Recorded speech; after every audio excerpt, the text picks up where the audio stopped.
It was March 1990. There was a rapper, young man, lively, called Will Smith. Benny Medina, manager of Will Smith, got together with Quincy Jones and the NBC network to create a show called The Fresh Prince of Bel-Air. Benny Medina lived a similar life, living in Beverly Hills, but with a white family. But it became all about Will and how he changed the rhythms in that household. The writing of the first season, starting off, I think it was just classic sitcom setup, fish out of water, but have a hipper spin. But I think the real breakthrough in terms of coming up with the show was hearing Quincy talk about his kids growing up in Bel-Air.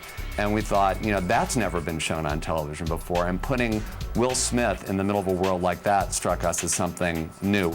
Will was the first person that came out of the rap, hip-hop world to land big on television. We knew he had the charisma, but the big challenge was, can Will act? So it was all about putting solid actors around him, and then he would catch up, and that's exactly what happened. I remember those casting sessions that we had. You know, we went through a lot of really fine actors. People came from such different worlds. We had two really experienced stage actors playing the parents, Janet Hubert and James Avery. Does this restaurant have a bar? If it doesn't, we'll build one. My agent called and said that they were doing a pilot for this rapper called The Fresh Prince. I didn't know who they were talking about because I didn't listen to rap. We cast Janet Hubert. We got her audition on tape, and she popped. Well, I understand why guys get into poetry to get girls, but why do girls like poetry? Because girls think with their brain. I think there was a nice chemistry between her and myself, which was nice for people to see in a married couple on television.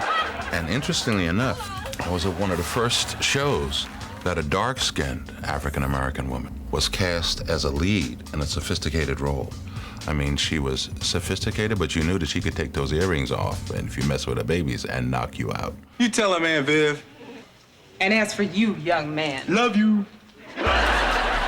Debbie Allen is responsible for naming the character Vivian. In the pilot script, her name was actually Wendy, and she suggested the name Vivian. That was from my mom's name. They liked that name. I said, why don't you name her Vivian? Look who's here, Will. Hey! Who is he? Alfonso Ribeiro was a singer, dancer, actor. He was on the Tap Dance Kid on Broadway. He'd been working since he was 7 or 8 years old. Get up, get down. 911's a joke in your town.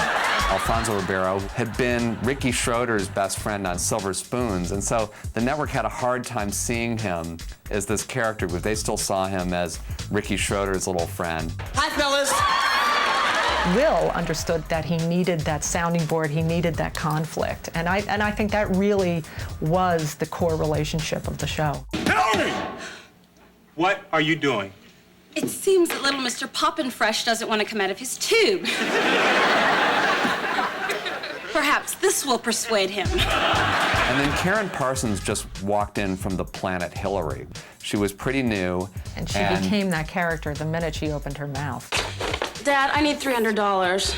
The network was very dubious about the role to begin with on the page. They thought it was sort of over the top. And Karen came in and read the part, and everybody immediately folded like a tent. Yeah. They just said, all right, forget it. That's it. That's it. Yeah. This is the most exciting day in a girl's life. I mean, it's Ashley's first date, and it's with a celebrity. It is so gratifying to see her developing the right values. Karen was definitely my big sister. Like, she took me shopping all the time. Yeah, so we were like family. We were like family, for sure. Tatiana Ali was just sort of a child actress that NBC was aware of, and we're dying to get her in a show. Got this whole town of Bel-Air buzzing. Get a load of me and my rapping cousin! Yeah, Tatiana, her first role was on Broadway when she was like 3 or 4 in Fences, and she'd been working ever since. It was actually really hard for me because everything that I'd done before that was drama. And then all of a sudden, we're out in California, really exciting over at NBC, and you know, now I have to be funny. And comedy's really hard, like comedy's harder than drama. Happy birthday, Ashley.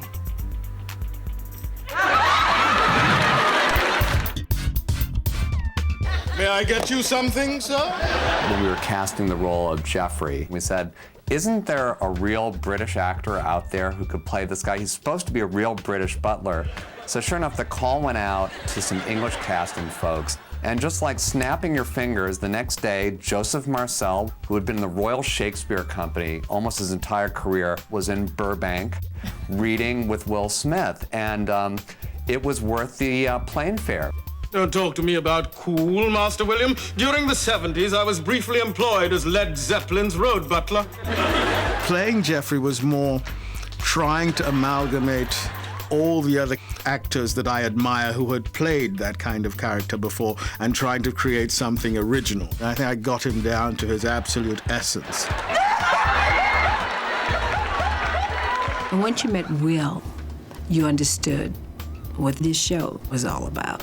The show was really seen through Will's eyes. Where we come from, age don't make no difference. 17, 21, 33, they all in the same grade. That was the cool thing about it, was he was so fresh and it was raw, but he definitely just had this pop that was phenomenal. That's just the spirit that he had when he started. I think if I had told Will, you know, could you say this line standing on your head, I think he would have tried to do it. So much of what happened on that show was improv and just like naturally came from him. He became the universal voice of very trendy, hip black boys with, you know, with great aspirations. Everybody was perfect, and everyone had to trust that. What was so exciting about it was that it was a true ensemble. There's no such thing as a hit show that has one star that carries it. That doesn't happen. It's the ensemble. It's about the ensemble. I have to say, to be the very first person seen, it does make me smile every now and then. Hey, Uncle Phil! We had a really short amount of time to do a pilot. Usually, pilots are given a month. We wrote it in just a few days. We had one day of rehearsal, and then the next day, we were in front of an audience doing a dress rehearsal. Turn around. There are so many directors who would have been freaked out on the schedule that we had, but Debbie, she thrived on that kind of pressure. Pilots are tough. In one show, you have so much to define what it looks like, how people sound, how they talk. You know, what is the real dynamic in the relationships. Debbie Allen, she like whipped us into shape. Like, it had to be perfect, like on point. She was not playing. The anticipation was very great. The hype was great. The expectation was great. I think it's because it was such a different type of show. Like, the concept was really new, and it kind of broke the mold a little bit, so they were nervous. Critics can be gunning for you. You know, I couldn't make any mistakes. I wanted to make sure that I could give them my best, and it was exciting to do it. I was happy that they had chosen to come to me. When we did the presentation, we were shooting a sitcom on soap opera sets. You can actually see the walls of this supposedly huge mansion in Bel Air shaking. Those sets were immediately destroyed after the pilot, and we actually built the Bankses a proper house. So you'll notice that set in the pilot, and you'll never see it again in the series. Fresh Prince of Bel-Air presentation got picked up, and we were putting together the first group of episodes, but it didn't have a main title. Now this is a story all about how my life got flipped, turned upside down. The production of the open tie sequence was Will's video, which was parents don't understand. It was like, okay, that's fresh, that's high. I probably couldn't get away with someone graffitiing on a wall in the opening sequence of a sitcom these days, you know? In West Philadelphia. Will came in to actually rap the opening title sequence to me. And I remember feeling at the time like the stereotypical white executive, you know, at a record company, hearing, you know, the black talent come in and do something, then having to respond in an enthusiastic way. And so I just said, Will, that's death. I begged and pleaded with her day after day, but she packed my suitcase and sent me on my way. Careful viewers of the first episode of The Fresh Prince of Bel-Air will note that there's an extra verse where Will was on an airplane, he was enjoying first class, so we actually cut out that section, and it goes now right from you're moving with your auntie and uncle to Bel-Air to him hailing a cab. One of the most important things is that we wanted to be surrounded by enough people who had experience. Black executives, black writers, and we made a vow always to keep our ears open. Let's come up with something better that you could call me. What would you prefer? Take this. his royal freshness. That's dope. At the end of every run-through, Andy and Susan Barwitz sat down and said, it's an open floor, what do you guys think? What do you want to change? How do you feel about your character doing this? I mean, that doesn't happen at all. Will, you don't have any chores this afternoon. You can drive Ashley. Word up, kick over the keys to the Jag. I started out, with the Fresh Prince of Bel-Air as Will Smith's West Philadelphia homeboy consultant. That was like my first title. Will, he wanted to dialogue something he would say, so I would just rewrite his dialogue. Yo, man, back in Philly, I knew this guy named Leo Brantley. Man, dude tried to steal my lucky draws. As long as Will's moments were as hip and as fresh as we could make them, then we were satisfied, and Will was satisfied ultimately. One of the things that he started early on in the series was give a look to camera. Come on, Uncle Phil, you gonna ruin my rep. You're only 17. You don't have a rep yet.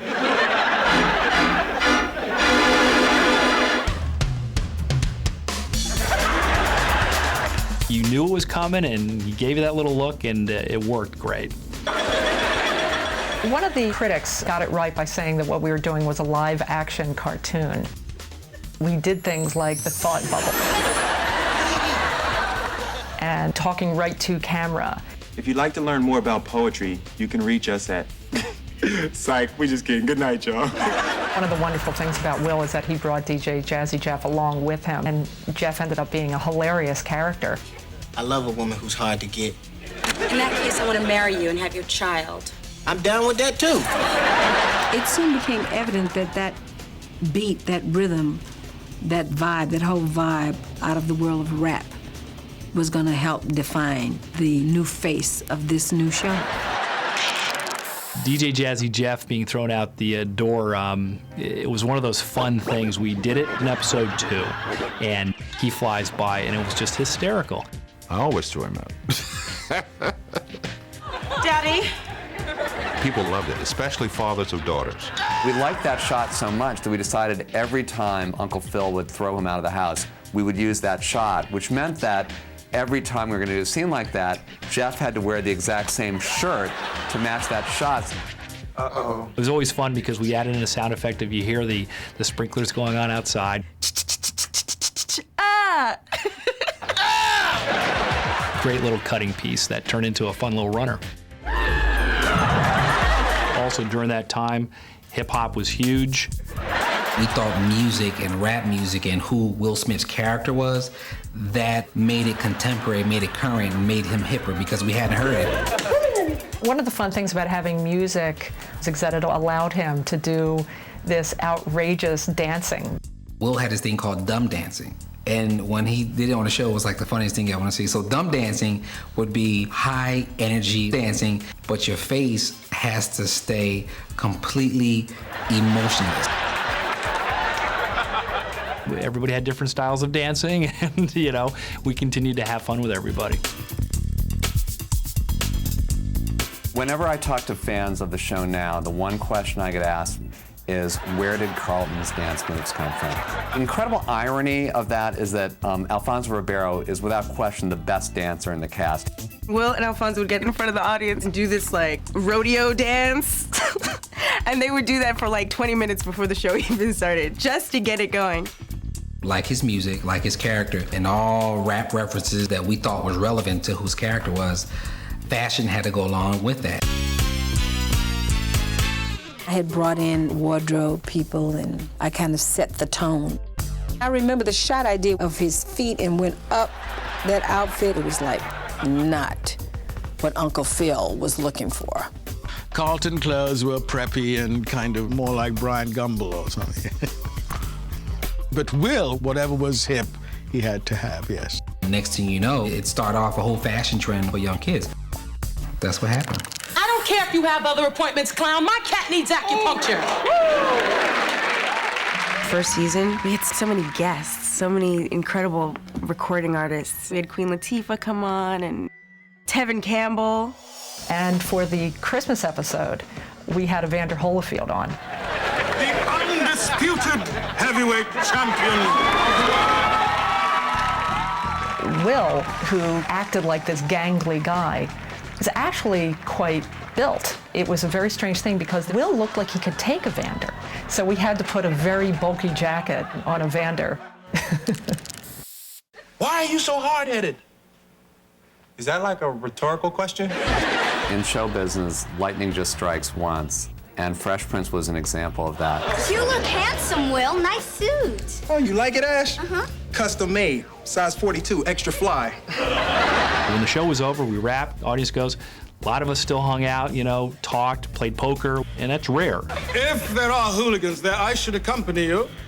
In the early 80s, I was sparring butler for Mr. Chuck Norris. It's opened a whole new world of possibilities for me. Thank you, God, for this stupid food. Way too much fun. Way too much fun to be paid for. You know what I mean? Just to be like, this is my job. I learned 5 new words on the way home. Did you know what they meant? I think so, Ashley. They were accompanied by very helpful hand gestures. We all liked each other. We all just got along really well, even from the very beginning. I can't tell you how much fun it was to work that show. I still miss it. All a part of my plan. I had no idea that it was going to become as huge as it is. The one thing I couldn't have predicted was that it would someday come out on DVD, because they did not have DVDs back then. I know I'll never find that again in my life. Doesn't matter how hard I try, or work will never feel like that again. Oh my goodness! It's Uncle Phil! I love that show! Fresh Prince of Bel-Air, right? I love that show. Please come.